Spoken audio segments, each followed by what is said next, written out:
A routine congressional hearing quickly turned into a tense political confrontation as Representative Gregory Meeks pressed Treasury Secretary Scott Bessent with a series of pointed questions about ethics, financial regulation, and alleged conflicts of interest involving former President Donald Trump's family business ventures. Drawing comparisons to one of the most infamous financial scandals in American history, Meeks argued that the lessons of the past should not be ignored.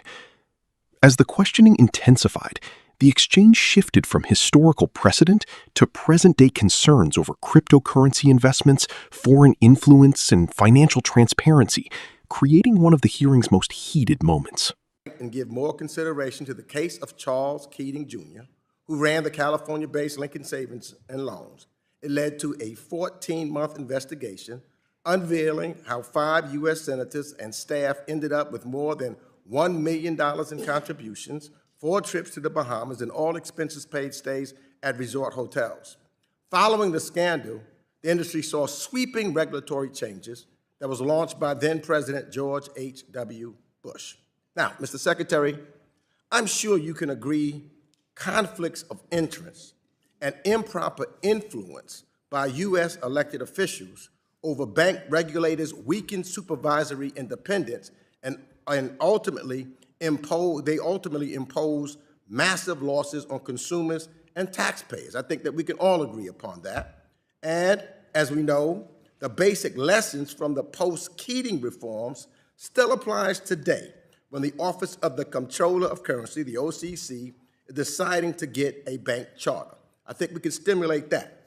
Now, Mr. Bessent, as our nation's treasurer, I'm sure you also know that a foreign-linked investment firm tied to the United Arab Emirates government quietly bought about half of the Trump family's crypto company, World Liberty Financial.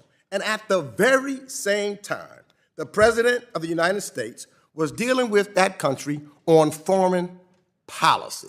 Now, Eric Trump, the president's son and co-founder of World Liberty Financial, said, and I quote, "I'm not going to get into who the investors are, but I've got some pretty meaningful investors," end of quote. Lack of transparency. And it didn't end there. When Trump fans brought the tokens, they thought they were getting the deal of a century.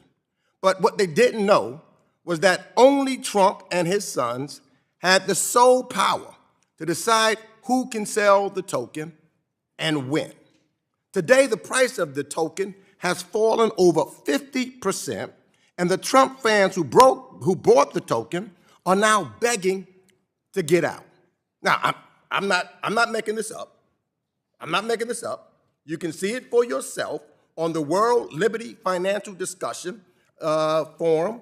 Yeah, yourself, Mr. Secretary. So this is no longer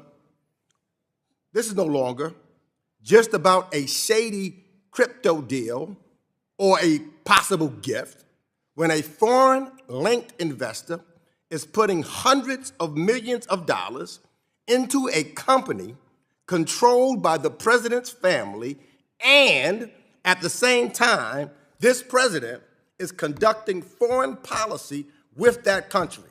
You know what that creates? It creates a national security concern. So, I'm not going to ask much of you, Mr. Secretary. I just want to know whether you will commit today to pause and heighten the scrutiny of any bank charter or licensing application at the OCC connected to the World Liberty Financial until all of these conflicts of interest and foreign influence reviews are completed and shared with the United States Congress. All I need to know is, will you halt it and do a complete investigation and scrutiny of this licensing application? All you have to ask is yes or no. No, Congressman. All you have to ask is yes or no. The OCC is an independent entity, and I would know, Congressman, I take that as a no. You traveled to Venezuela to lobby I take that as a no. On behalf of I your take that donor, as a on no. behalf of your You donor, do not want to Gentleman's answer that time is question. sentenced to 110 I take years that in as a jail no. For a $7 billion Gentleman's contract. time I'm asking you to do expired. your As responsibility Secretary. as Secretary of the Treasury. Into a Venezuelan You do not. Mr. Meeks, Will you? Time I'm has just- expired. You Well, cannot you erase tell the what you witness, did in he's the one that went 2006. past your time, Mr. Chairman. No, and he did not answer my question, and he wouldn't pass the Mr. time. Meeks. He had 6 seconds left to try to answer your question, and the It was time a yes or expired. no. It was a yes or no answer. I asked him, will he? No, it was Gentlemen, yes the or chair no. recognizes OCC the is an gentleman. independent Stop Mr. covering Bessent. for the president. Yeah, well, Stop Mr. being Bessent. his flunky. yeah, and Gentlemen. He's talking to me. I'm responding your back to him. 2006 trip to Venezuela. Neither Why one- don't Stop why don't you covering tell for your the secretary president. Don't be a that? flunky. Work for the Mr. American Secretary, people. Mr. Meeks, trip to Mr. Venezuela. Meeks, Work for the American people. And maybe Don't you're be going- a maybe you're cover-up going to for a mob. Maybe you're going to As see your long as friend he talks, you Nicholas talk. Maduro I will. in gentleman is Brooklyn not prison. recognized. Mr. Bessent, please. I recognize the gentleman from Texas, Mr. Sessions. Representative Gregory Meeks began by asking Secretary Scott Bessent whether he had worked in the financial services industry during the late 1980s. After Bessent confirmed that he had, Meeks asked whether he was familiar with the Keating 5 scandal. Meeks then explained the significance of the scandal, reminding the committee that 5 U.S. senators were accused of improperly pressuring federal banking regulators on behalf of Charles Keating Jr., the head of California-based Lincoln Savings and Loan.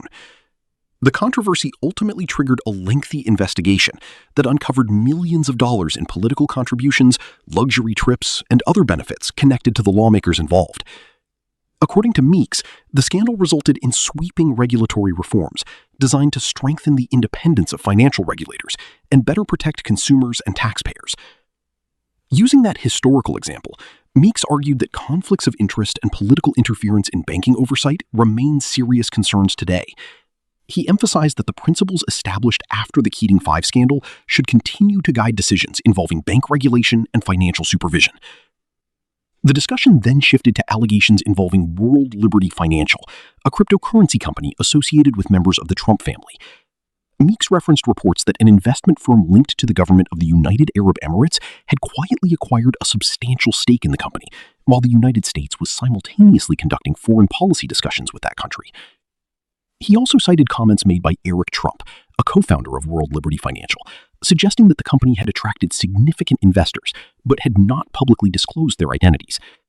Meeks argued that this lack of transparency raised legitimate questions about potential conflicts of interest. Continuing his criticism, Meeks claimed that purchasers of the company's digital tokens believed they were making a valuable investment, only to later discover that control over when and how those tokens could be sold remained largely in the hands of Trump family members. By connecting the Keating 5 scandal to modern concerns surrounding cryptocurrency and political influence, Representative Gregory Meeks sought to highlight what he described as the continuing importance of transparency, ethical standards, and independent financial oversight. His questioning placed Secretary Scott Bessent at the center of a broader debate over government accountability and potential conflicts of interest, transforming what began as a historical comparison into a sharp exchange over current financial and political controversies.